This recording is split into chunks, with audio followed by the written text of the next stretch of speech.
Welcome to the Sites Family Homestead. Today I want to talk about the third installment for our winter preparedness suite, if you will. Today we're going to be specifically talking about food that we keep in the house or in the pantry.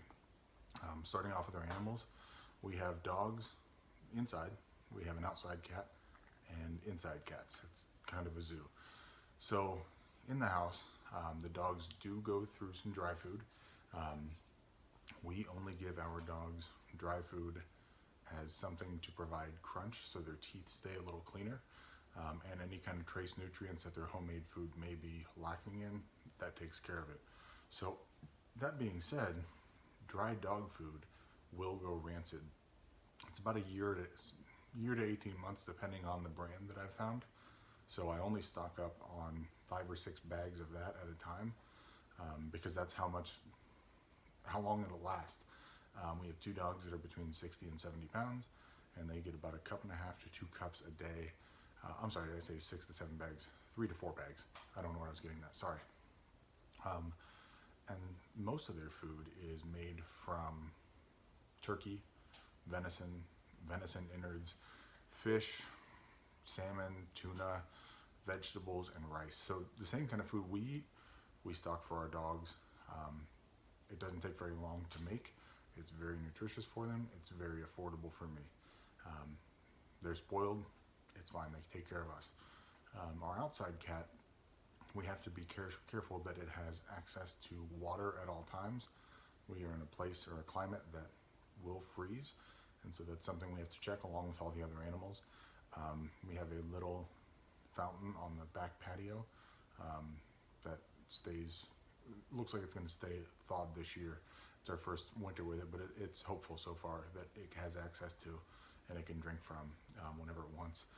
I do provide some food for it, but for the most part its job is to keep vermin away from our livestock feed, and so far it seems to be doing an okay job.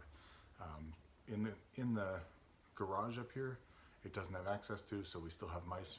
That's what traps are for. And then they get fed to the chickens or the cat.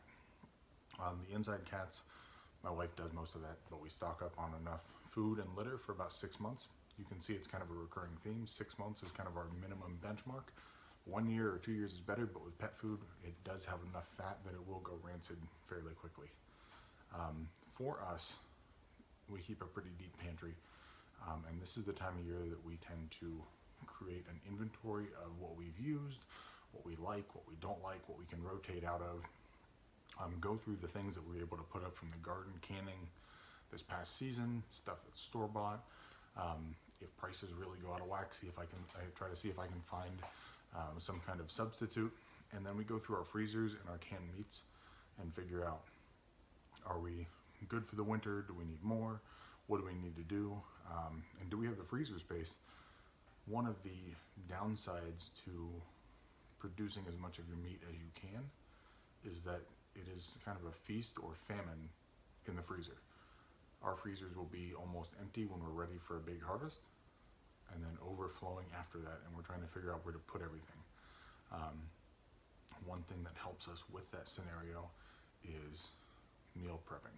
So I create a menu that lasts 45 days for the 2 of us.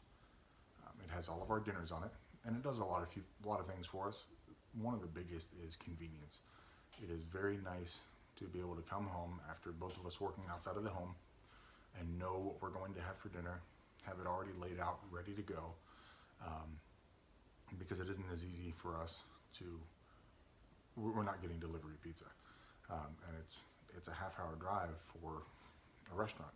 So that opens us up to a lot of options. I do most of the cooking for us. That's something I enjoy, and I really try to utilize as much that we produce as possible. Over the winter, it takes a little bit more creativity, but when I make that 45-day menu, I create a grocery list based on that. When I go to the grocery store, if I'm getting ready for Thanksgiving or Christmas or Easter or whatever have you, I'm doing it at least 2 or 3 weeks beforehand, so I can avoid a lot of the rush, I can avoid the price increase, and I can avoid some of the shortages because we're doing it out of season. It's just like buying your winter coat in April, you get a deal. So by doing that, we have saved $40 to $50 a month on our regular monthly grocery bill, in addition to producing a large majority of our protein. And in the summer, we have a lot of vegetables. Now we've got some preserved vegetables, some frozen vegetables, and some canned vegetables that we've created or grown, but they are a little bit more limited. And that allows us to put away other foods that we may not be able to create, or at least not create on the scale that we would like to use. I'm open to a lot of different ideas, things that you have that maybe you do to prepare your pantry and household food-wise for winter. I invite you to like and subscribe to the channel, and I look forward to reading your comments down below. Thanks.